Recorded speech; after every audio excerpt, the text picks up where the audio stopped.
I'd like to tell you about the strangest secret in the world. Not long ago, Albert Schweitzer, the great doctor and Nobel Prize winner, was being interviewed in London, and a reporter asked him, "Doctor, what's wrong with men today?" The great doctor was silent a moment, and then he said, "Men simply don't think." And it's about this that I want to talk with you. We live today in a golden age. This is an era that man has looked forward, dreamed of, and worked toward for thousands of years. But since it's here, we pretty well take it for granted.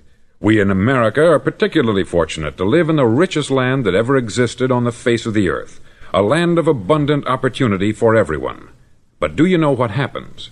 Let's take 100 men who start even at the age of 25. Do you have any idea what will happen to those men by the time they're 65? These 100 men who all start even at the age of 25 believe they're going to be successful. If you asked any one of these men if he wanted to be a success, he'd tell you that he did. And you'd notice that he was eager toward life, that there was a certain sparkle to his eye, an erectness to his carriage, and life seemed like a pretty interesting adventure to him. But by the time they're 65, 1 will be rich, 4 will be financially independent, 5 will still be working, 54 will be broke. Now think a moment. Out of the 100, only 5 make the grade. Why do so many fail? What has happened to the sparkle that was there when they were 25? What's become of the dreams, the hopes, the plans? And why is there such a large disparity between what these men intended to do and what they actually accomplished? When we say about 5% achieve success, we have to define success. And here's the definition. Success is the progressive realization of a worthy ideal. If a man is working toward a predetermined goal and knows where he's going, that man is a success. If he's not doing that, he's a failure. Success is the progressive realization of a worthy ideal. Rollo May, the distinguished psychiatrist, wrote a wonderful book called Man's Search for Himself. And in this book he says, "The opposite of courage in our society is not cowardice, it is conformity." And there you have the trouble today. It's conformity. People acting like everyone else, without knowing why, without knowing where they're going. Now think of it. In America right now, there are over 14 million people 65 years of age and over, and about 13 million of these 14 million are broke. They're dependent on someone else for life's necessities. Now, we learn to read by the time we're 7. We learn to make a living by the time we're 25. Usually, by that time, we're not only making a living, we're supporting a family. And yet, by the time we're 65, we haven't learned how to become financially independent in the richest land that has ever been known. Why? We conform.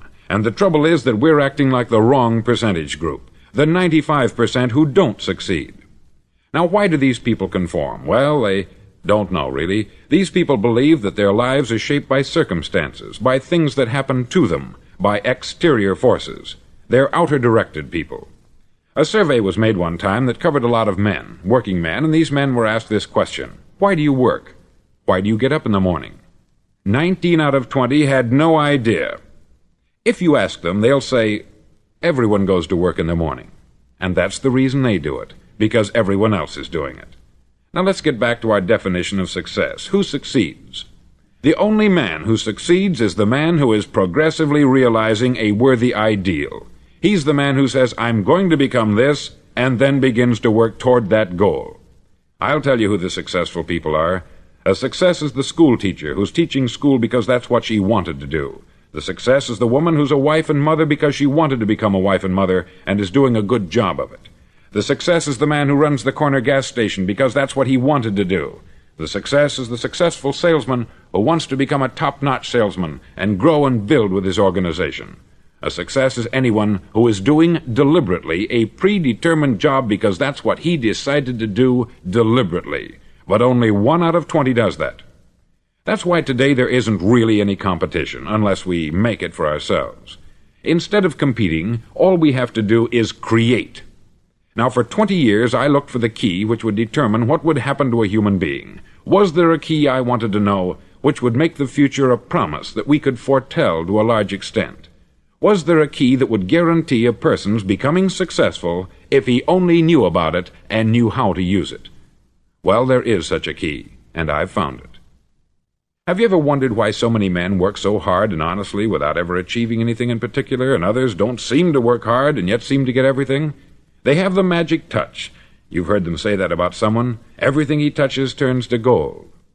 And have you ever noticed that a man who becomes successful tends to continue to become successful, and on the other hand, have you noticed how a man who is a failure tends to continue to fail? It's because of goals. Some of us have them, some don't. People with goals succeed because they know where they're going. Now think of a ship leaving a harbor, and think of it with the complete voyage mapped out and planned. The captain and crew know exactly where it's going and how long it will take. It has a definite goal. 9,999 times out of 10,000 it will get to where it started out to get.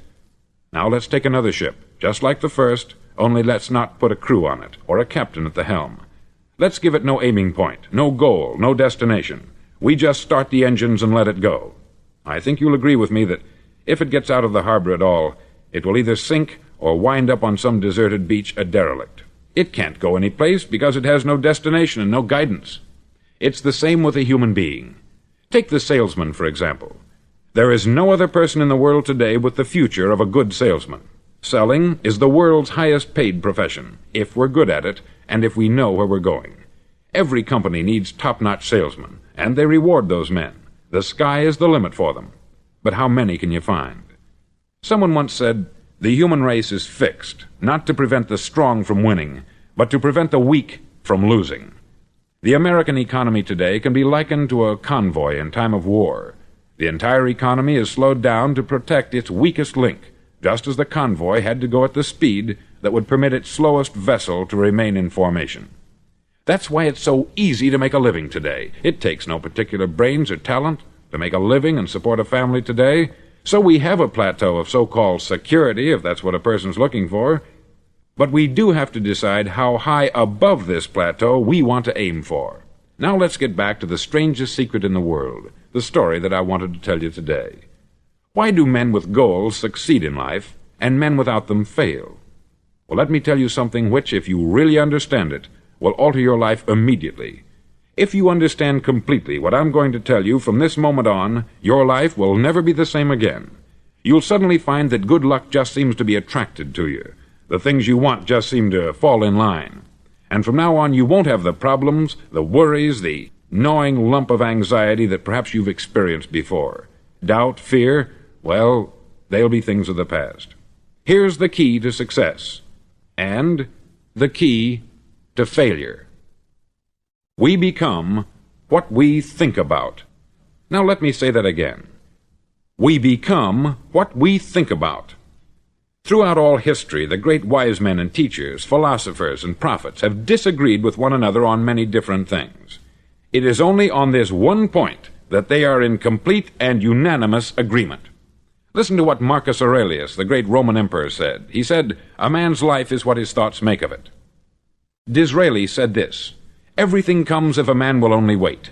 I have brought myself by long meditation to the conviction that a human being with a settled purpose must accomplish it, and that nothing can resist a will that will stake even existence for its fulfillment." Ralph Waldo Emerson said this, "A man is what he thinks about all day long." William James said, "The greatest discovery of my generation is that human beings can alter their lives by altering their attitudes of mind." And he also said, "We need only in cold blood act as if the thing in question were real, and it will become infallibly real by growing into such a connection with our life that it will become real.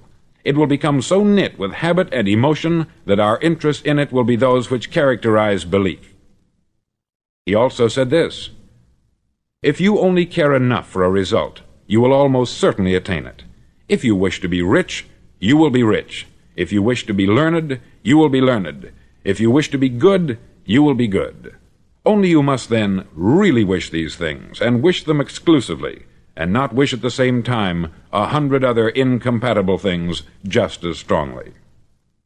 In the Bible you read, in Mark 9:23, "If thou canst believe, all things are possible to him that believeth." Dr. Norman Vincent Peale said this, "This is one of the greatest laws in the universe.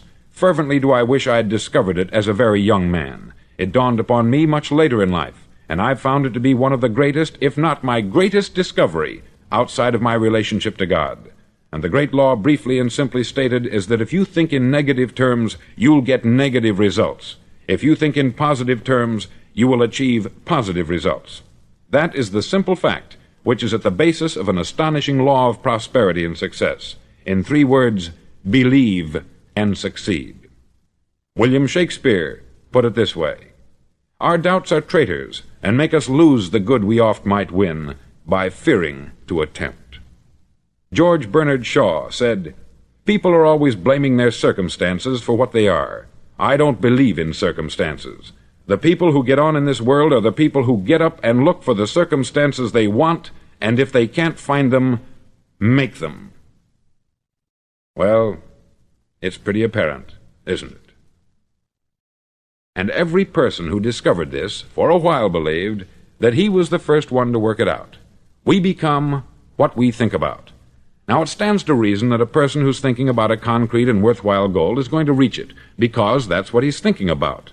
And we become what we think about. Conversely, the man who has no goal, who doesn't know where he's going, and whose thoughts must therefore be thoughts of confusion and anxiety and fear and worry, becomes what he thinks about. His life becomes one of frustration, fear, anxiety, and worry. And if he thinks about nothing, he becomes nothing. Now, how does it work? Why do we become what we think about? Well, I'll tell you how it works as far as we know. Now, to do this, I want to tell you about a situation that parallels the human mind. Suppose a farmer has some land, and it's good, fertile land. Now, the land gives the farmer a choice. He may plant in that land whatever he chooses. The land doesn't care. It's up to the farmer to make the decision. Now, remember, we're comparing the human mind with the land, because the mind, like the land, doesn't care what you plant in it. It will return what you plant, but it doesn't care what you plant. Now, let's say that the farmer has 2 seeds in his hand. One is a seed of corn, the other is nightshade, a deadly poison. He digs 2 little holes in the earth, and he plants both seeds, one corn, the other nightshade. He covers up the holes, waters, and takes care of the land, and what will happen? Invariably, the land will return what is planted. As it's written in the Bible, "As ye sow, so shall ye reap." Remember, the land doesn't care. It will return poison in just as wonderful abundance as it will corn. So up come the 2 plants, one corn, one poison. Now, the human mind is far more fertile, far more incredible and mysterious than the land, but it works the same way. It doesn't care what we plant. Success, failure. A concrete, worthwhile goal, or confusion, misunderstanding, fear, anxiety, and so on. But what we plant, it will return to us. You see, the human mind is the last great unexplored continent on the earth. It contains riches beyond our wildest dreams. It will return anything we want to plant. Now, you might say, well, if that's true, why don't people use their minds more? Well, I think they've figured out an answer to that, too. Our mind comes as standard equipment at birth. It's free, and things that are given to us for nothing we place little value on. Things that we pay money for, we value. The paradox is that exactly the reverse is true. Everything that's really worthwhile in life came to us free. Our mind, our soul, our body, our hopes, our dreams, our ambitions, our intelligence, our love of family and children and friends. All these priceless possessions are free, but the things that cost us money are actually very cheap and can be replaced at any time. A good man can be completely wiped out and make another fortune. He can do that several times. Even if our home burns down, we can rebuild it, but the things we got for nothing, we can never replace. The human mind isn't used merely because we take it for granted. Familiarity breeds contempt. It can do any kind of job we assign to it, but generally speaking, we use it for little jobs instead of big important ones. Universities have proved that most of us are operating on about 10% of our abilities. Decide now, what is it you want? Plant your goal in your mind. It's the most important decision you'll ever make in your entire life. Do you want to be an outstanding salesman, a better worker at your particular job? Do you want to go places in your company, in your community? All you've got to do is plant that seed in your mind. Care for it. Work steadily toward your goal, and it will become a reality. It not only will, there's no way that it cannot. You see, that is a law, like the laws of Sir Isaac Newton, the laws of gravity. If you get on top of a building and jump off, you'll always go down. You'll never go up. And it's the same with all the other laws of nature. They always work. They're inflexible. Think about your goal in a relaxed, positive way. Picture yourself in your mind's eye as having already achieved this goal. See yourself doing the things you will be doing when you've reached your goal. Ours has been called the phenobarbital age, the age of ulcers and nervous breakdowns. At a time when medical research has raised us to a new plateau of good health and longevity, far too many of us worry ourselves into an early grave trying to cope with things in our own little personal ways, without learning a few great laws that will take care of everything for us. These things we bring on ourselves through our habitual way of thinking. Every one of us is the sum total of his own thoughts. He is where he is because that is exactly where he really wants to be, whether he'll admit that or not.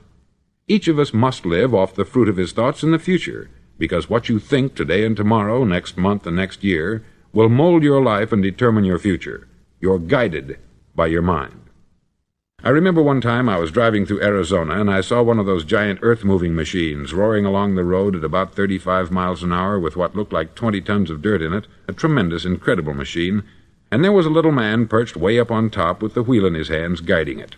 And as I drove along, I was struck by the similarity of that machine to the human mind. Just suppose you're sitting at the controls of such a vast source of energy. Are you going to sit back and fold your arms and let it run itself into a ditch? Or are you going to keep both hands firmly on the wheel and control and direct this power to a specific, worthwhile purpose? It's up to you. You're in the driver's seat. You see, the very law that gives us success is a two-edged sword. We must control our thinking. The same rule that can lead a man to a life of success, wealth, happiness, and all the things he's ever dreamed of for himself and his family, that very same law can lead him into the gutter. It's all in how he uses it, for good or for bad. This is the strangest secret in the world. Now, why do I say it's strange, and why do I call it a secret? Actually, it isn't a secret at all. It was first promulgated by some of the earliest wise men, and it appears again and again throughout the Bible. But very few people have learned it, understand it. That's why it's strange, and why, for some equally strange reason, it virtually remains a secret.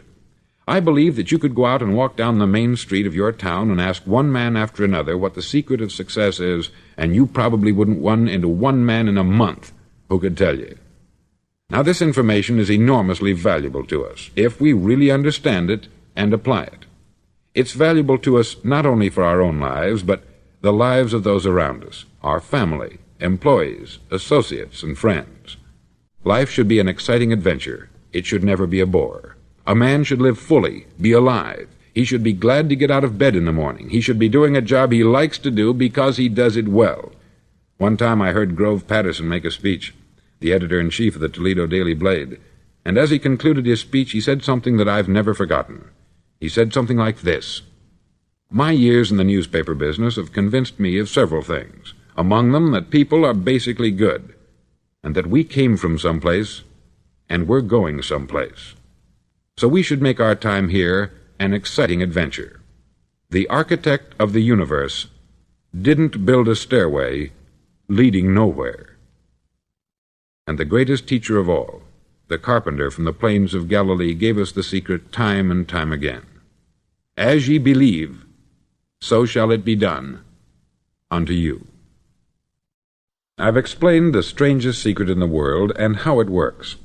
Now I want to explain how you can prove to yourself the enormous returns possible in your own life by putting this secret to a practical test.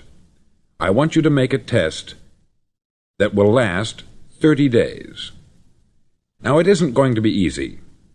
If you'll give it a good try, it will completely change your life for the better. Back in the 17th century, Sir Isaac Newton, the English mathematician and natural philosopher, gave us some natural laws of physics which apply as much to human beings as they do to the movement of bodies in the universe. Now, one of these laws is that for every action there is an equal and opposite reaction. Simply stated, as it applies to you and me, it means we can achieve nothing without paying the price. The results of your 30-day experiment will be in direct proportion to the effort you put forth. To be a doctor, you must pay the price of long years of difficult study. to be successful in selling, and remember that each of us succeeds to the extent of his ability to sell, selling our families on our ideas, selling education in schools, selling our children on the advantages of living the good and honest life, selling our associates and employees on the importance of being exceptional people, to, of course, the profession of selling itself. But to be successful in selling our way to the good life, we must be willing to pay the price. Now, what is that price? Well, it's many things. First, it's understanding emotionally, as well as intellectually, that we literally become what we think about, that we must control our thoughts if we're to control our lives. It's understanding fully that, as ye sow, so shall ye reap. Secondly, it's cutting away all the fetters from the mind and permitting it to soar as it was divinely designed to do. It's the realization that your limitations are self-imposed, and that the opportunities for you today are enormous beyond belief. It's rising above narrow-minded pettiness and prejudice. Thirdly, to use all your courage to force yourself to think positively on your own problem, to set a definite and clearly defined goal for yourself, to let your marvelous mind think about your goal from all possible angles, to let your imagination speculate freely upon many different possible solutions, to refuse to believe there are any circumstances sufficiently strong to defeat you in the accomplishment of your purpose, to act promptly and decisively when your course is clear, and to keep constantly aware of the fact that you are, at this moment, standing in the middle of your own acre of diamonds, as Russell Conwell used to point out. Fourth, save at least 10% of what you earn. It's also remembering that no matter what your present job, it has enormous possibilities if you're willing to pay the price. Now let's just go over the important points in the price each of us must pay to achieve the wonderful life that can be ours. It is, of course, worth any price. 1. You will become what you think about. 2. Remember the word imagination. Let your mind soar. 3. Courage. Concentrate on your goal every day. 4. Save 10% of what you earn. And action. Ideas are worthless unless we act on them. Now I'll try to outline the 30-day test I want you to make. Now keep in mind that you have nothing to lose by making this test, and everything you could possibly want to gain. There are two things that may be said of everyone. Each of us wants something, and each of us is afraid of something. I want you to write on a card what it is you want more than anything else. It may be more money. Perhaps you'd like to double your income or make a specific amount of money. It may be a beautiful home. It may be success at your job. It may be a particular position in life. It could be a more harmonious family. Each of us wants something. Write down on your card specifically what it is that you want. Make sure it's a single goal and clearly defined. You needn't show it to anyone, but carry it with you so that you can look at it several times a day. Think about it in a cheerful, relaxed, positive way each morning when you get up, and immediately you have something to work for, something to get out of bed for, something to live for. Look at it every chance you get during the day and just before going to bed at night. As you look at it, remember that you must become what you think about, and since you're thinking about your goal, you realize that soon it will be yours. In fact, it's yours really the moment you write it down and begin to think about it. Look at the abundance all around you as you go about your daily business. You have as much right to this abundance as any other living creature. It's yours for the asking. Now we come to the difficult part. Difficult because it means the formation of what is probably a brand new habit, and new habits are not easily formed. Once formed, however, it'll follow you for the rest of your life. Stop thinking about what it is you fear. Each time a fearful or negative thought comes into your consciousness, replace it with a mental picture of your positive and worthwhile goal. There will come times when you will feel like giving up. It's easier for a human being to think negatively than positively. That's why only 5% is successful. You must begin now to place yourself in that group. For 30 days you must take control of your mind. It will think only about what you permit it to think. Each day for this 30-day test, do more than you have to do. In addition to maintaining a cheerful, positive outlook, give of yourself more than you've ever done before. Do this knowing that your returns in life must be in direct proportion to what you give. The moment you decide on a goal to work toward, you're immediately a successful person. You're then in that rare and successful category of people who know where they're going. Out of every 100 people, you belong to the top 5. Don't concern yourself too much with how you're going to achieve your goal. Leave that completely to a power greater than yourself. All you have to do is know where you're going. The answers will come to you of their own accord. Remember these words from the Sermon on the Mount, and remember them well. Keep them constantly before you this month of your test. Ask, and it shall be given you. Seek, and ye shall find. Knock, and it shall be opened unto you. For every one that asketh receiveth, and he that seeketh findeth, and to him that knocketh it shall be opened. It's as marvelous and as simple as that. In fact, it's so simple that in our seemingly complicated world it's difficult for an adult to understand that all he needs is a purpose and faith. For 30 days, do your best. If you're a salesman, go at it as you've never done before, not in hectic fashion, but with the calm, cheerful assurance that time well spent will give you the abundance in return you deserve and want. No matter what your job, do it as you've never done it before for 30 days. And if you've kept your goal before you every day, you'll wonder and marvel at this new life you've found.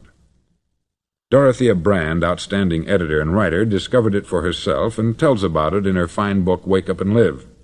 Her entire philosophy is reduced to the words, act as though it were impossible to fail. She made her own test with sincerity and faith, and her entire life was changed to one of overwhelming success. Now you make your test for 30 full days. Don't start your test until you've made up your mind to stick with it. You see, by being persistent, you're demonstrating faith. Persistence is simply another word for faith. If you didn't have faith, you would never persist. If you should fail during your first 30 days, by that I mean suddenly find yourself overwhelmed by negative thoughts, you've got to start over again from that point and go 30 more days. Gradually your new habit will form until you find yourself one of that wonderful minority to whom virtually nothing is impossible. Don't forget the card. It's vitally important as you begin this new way of living.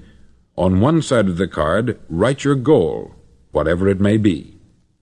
On the other side, write the words we've quoted from the Sermon on the Mount. Ask, and it shall be given you. Seek, and ye shall find. Knock, and it shall be opened unto you. Nothing great was ever accomplished without inspiration. See that during these crucial first 30 days, your own inspiration is kept at a peak. Above all, don't worry. Worry brings fear, and fear is crippling. The only thing that can cause you to worry during your test is trying to do it all yourself. Know that all you have to do is hold your goal before you. Everything else will take care of itself. Remember also to keep calm and cheerful. Don't let petty things annoy you and get you off course. Now, since making this test is difficult, some may say, well, why should I bother? Well, look at the alternative. No one wants to be a failure.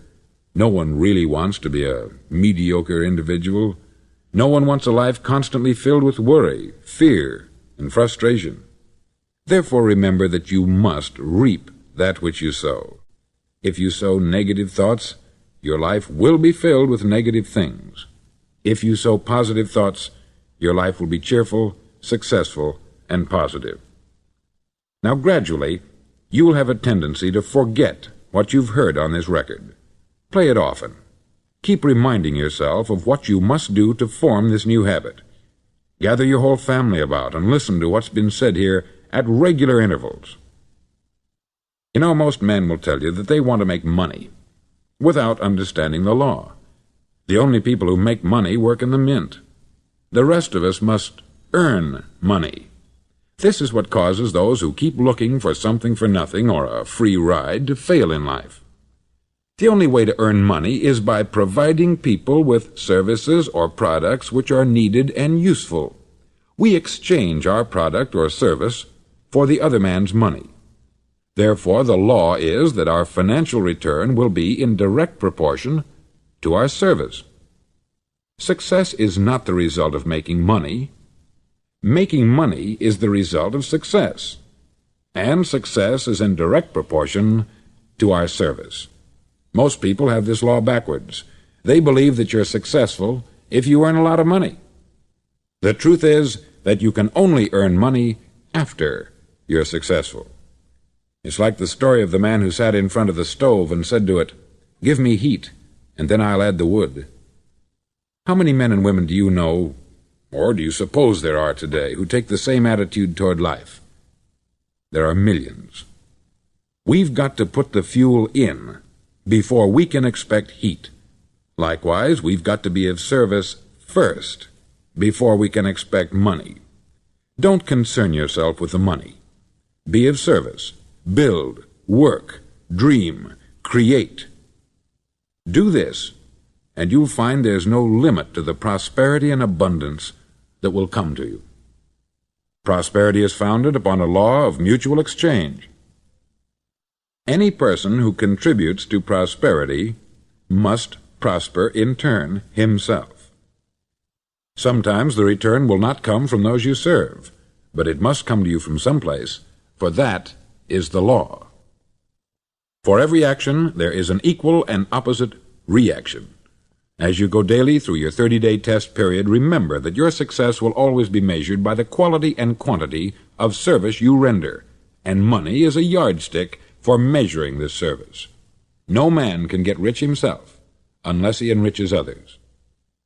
There are no exceptions to a law. You can drive down any street in America and from your car estimate the service that's being rendered by the people living on that street. Had you ever thought of this yardstick before? It's interesting. Some, like ministers and priests and other devoted people, measure their returns in the realm of the spiritual, but again, their returns are equal to their service.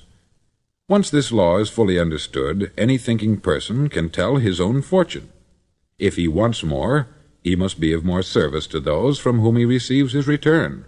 If he wants less, he has only to reduce this service.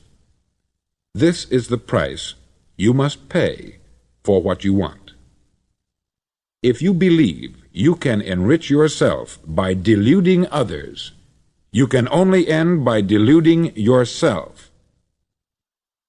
It may take some time, but just as surely as you breathe, you'll get back what you put out. Don't ever make the mistake of thinking you can avert this. It's impossible. The prisons and the streets where the lonely walk are filled with people who tried to make new laws just for themselves. We may avoid the laws of man, but there are greater laws that cannot be broken. An outstanding medical doctor recently pointed out 6 steps that will help you realize success. 1. Set yourself a definite goal. 2. Quit running yourself down. 3. Stop thinking of all the reasons why you cannot be successful, and instead think of all the reasons why you can. 4. Trace your attitudes back through your childhood and try to discover where you first got the idea you couldn't be a success, if that's the way you've been thinking. 5. Change the image you have of yourself by writing out a description of the person you would like to be. And 6. Act the part of the successful person you have decided to become. The doctor who wrote those words is a noted West Coast psychiatrist, David Harold Fink, M.D. Do what all experts since the dawn of recorded history have told you you must do. Pay the price by becoming the person you want to become.